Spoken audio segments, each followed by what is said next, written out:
कदीम कब्रिस्तान का राज।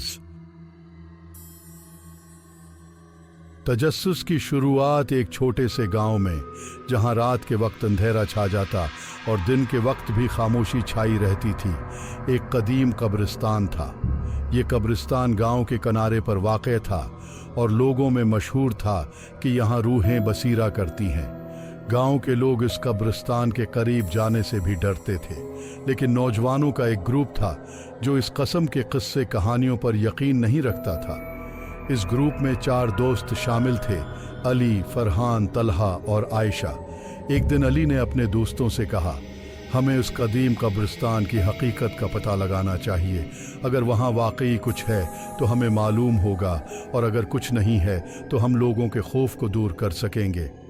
फरहान ने हंसते हुए कहा, तुम्हें क्या लगता है, हम कुछ रूहों से मिलने जा रहे हैं? आयशा ने कुदरे फिक्रमंद होकर कहा, यह खतरनाक हो सकता है, हमें सोच समझकर कदम उठाना चाहिए।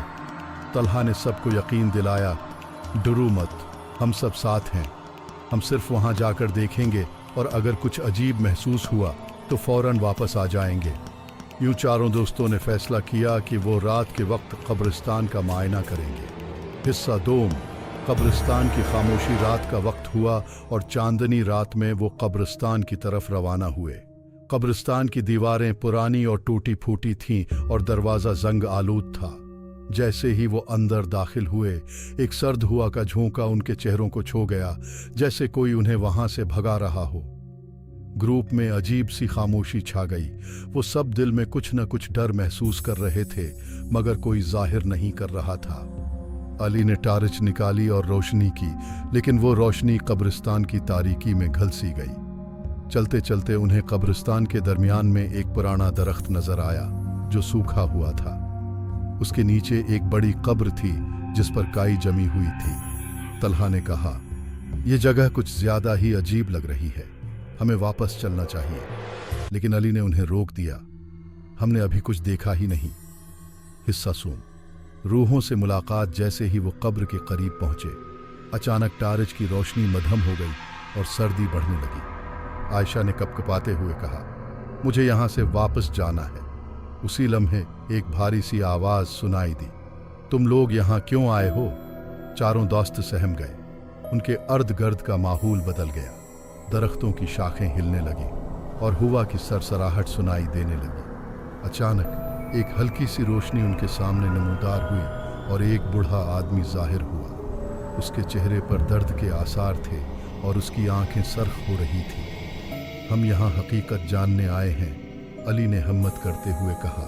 बड़े आदमी ने कहा, यह जगह तुम्हारे लिए नहीं है। यहाँ वो लोग बसते हैं जिन्होंने जिंदगी में गलतियाँ की हैं। अब वो यहाँ इस दुनिया में भी और आखिरत में भी कैद हैं। अली ने पूछा, आप कौन हैं? बड़े आदमी ने अफसरदा लहजे में जवाब दिया, मैं भी कभी तुम्हारी तरह एक इंसान था, लेकिन मेरी लालच और गलत फैसलों ने मुझे यहाँ ला खड़ा किया। अब मैं और यहाँ मौजूद दीगर रूहें अपनी गलतियों की सज़ा भुगत रहे हैं। हिस्सा 4।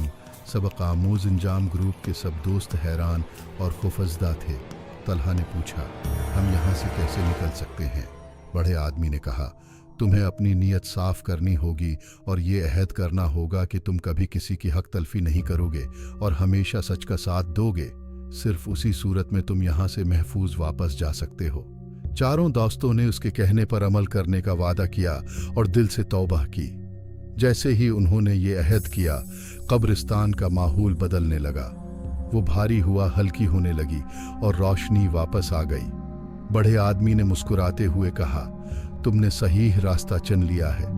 जाओ और दूसरों को भी ये सबक सिखाओ कि जिंदगी में कभी लालच या बददियानती का रास्ता न अपनाएं। दोस्तों ने कब्रिस्तान को छोड़ दिया और वापस गांव पहुंचे। उन्होंने गांव वालों को अपनी कहानी सुनाई और उन्हें भी यही सबक दिया कि दुनिया की जिंदगी एक इम्तिहान है और हमें हमेशा सच्चाई और इंसाफ के रास्ते पर चलना चाहिए। नतीजा, ये कहानी हमें सिखाती है कि लालच और बददियानती का अंजाम हमेशा बुरा होता है। हमें हमेशा सच्चाई और इंसाफ के साथ जिंदगी गुजारनी चाहिए ताकि हम दुनिया और आखिरत दोनों में कामयाब हो सकें।